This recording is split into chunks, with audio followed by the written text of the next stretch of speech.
Bien-aimés dans le Seigneur, Shalom. Bienvenue dans notre série d'enseignements sur la parole.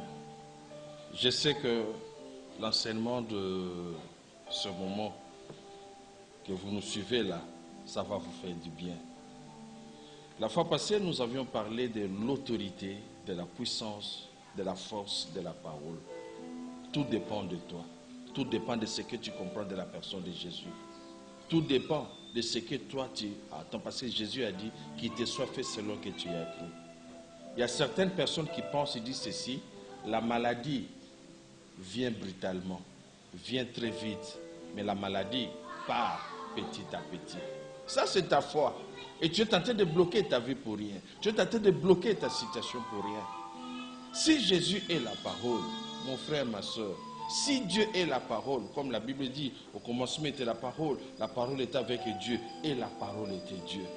Aujourd'hui, nous voulons parler d'une portion des Écritures que tout le monde aime beaucoup, c'est le psaume 23.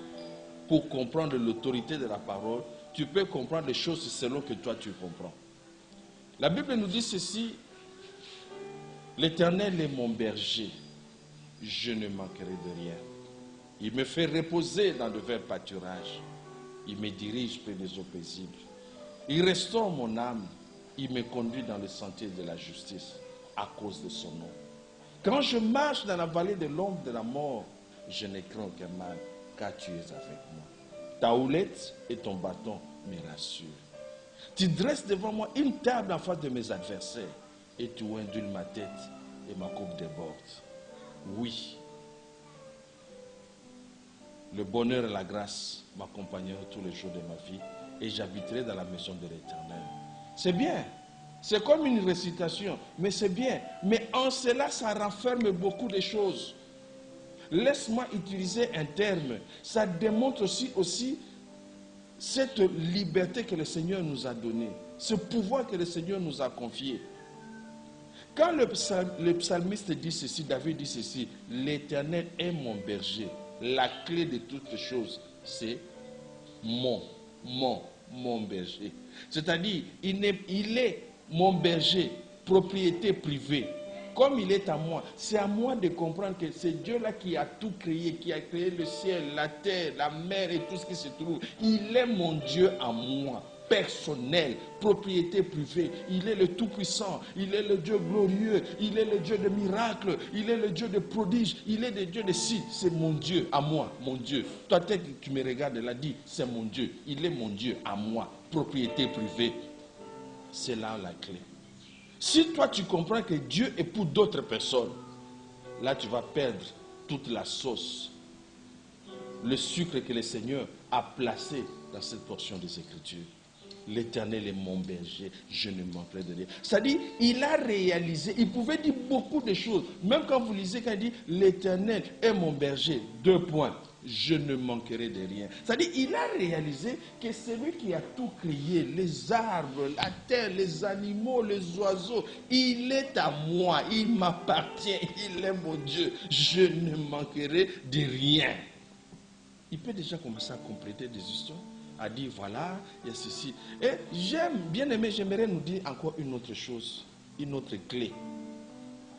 Vous savez la clé de la foi. Jésus a dit qu'il te soit fait selon que tu as cru. Cherche la version qui est appropriée à toi. Il y a plusieurs versions dans la Bible, de la Bible, pardon. Cherche la version qui te fera du bien. Je sais dans le don spirituel, ça j'aime, c'est un témoignage, j'aime quand on parle de don de guérison. Mais si vous lisez la guérison dont on parle dans le texte original, on nous parle, la guérison signifie réparation. Oh! Donc si j'ai le don de guérison, c'est-à-dire j'ai le don de réparer. Oh, celui qui répare, c'est celui-là qu'on appelle le réparateur. Oh, Jésus est le réparateur de brèches. Mon frère, tu es réparateur de beaucoup de choses. Ma soeur, tu peux réparer beaucoup de choses dans ta vie, dans ton environnement, dans ton église, tu peux réparer beaucoup de choses.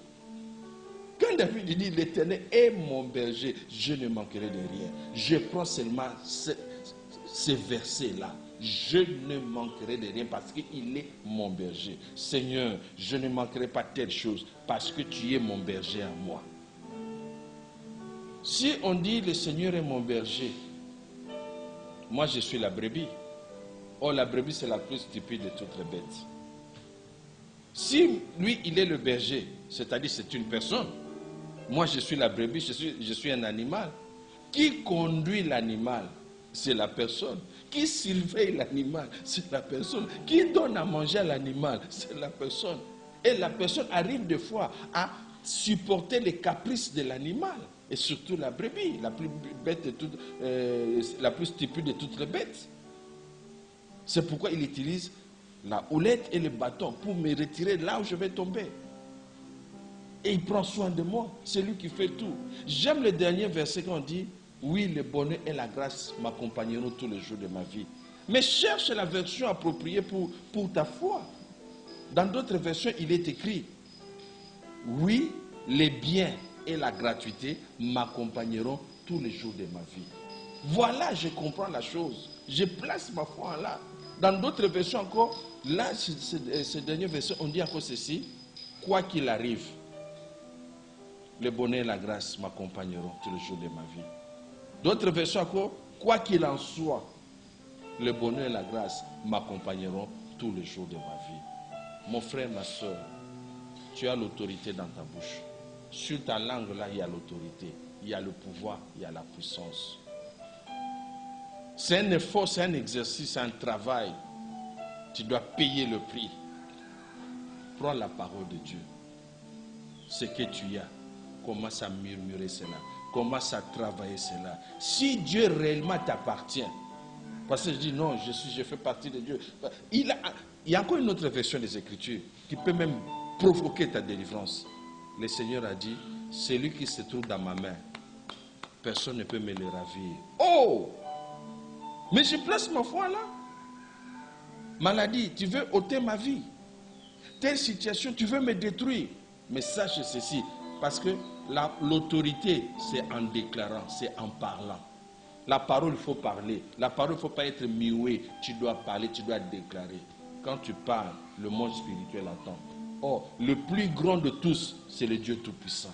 Parle, la maladie va t'écouter. Parle, l'atmosphère va t'écouter. Parle, les esprits aussi vont t'écouter. Parce que toi, tu es l'autorité. Tu es l'autorité que le Seigneur a placée sur cette terre. Tu as Jésus en toi. Tu marches avec Jésus. Vis dans l'autorité, marche dans l'autorité, accomplis de grandes choses. C'est lui qui a tout créé. Regarde tout autour de toi. Regarde ce qu'il y a. Regarde ce que tu connais. Regarde même les hommes riches. C'est lui qui a fait d'eux, qui deviennent ainsi. C'est ton berger. C'est ton maître. C'est ton créateur. Alors toi, tu ne manquerais de rien. Commence à déclarer. Commence à proclamer toutes ces choses-là. Tu verras un changement. Je sais que dans notre prochain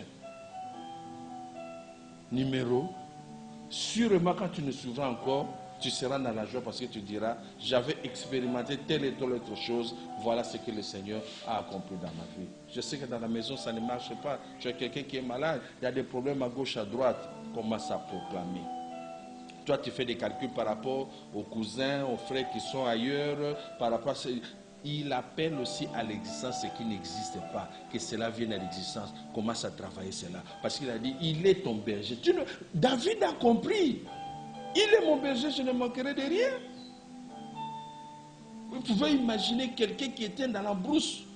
Le Seigneur l'a récupéré, a fait de lui un roi. Et connu dans le monde. Même maintenant, là, je parle de David. Où est-ce qu'il avait étudié? Je ne sais pas.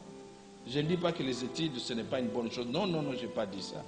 Mais crois, tu verras la gloire de Dieu. Que le Seigneur te bénisse. Que le Seigneur te bénisse. Vis la vie de Dieu. Vis la main de Dieu.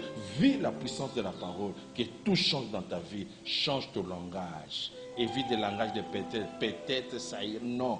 Dieu est avec toi. Sois béni dans le nom de Christ Jésus. J'ai ainsi prié avec le Saint-Esprit par le Saint-Esprit au nom de Jésus-Christ de Nazareth.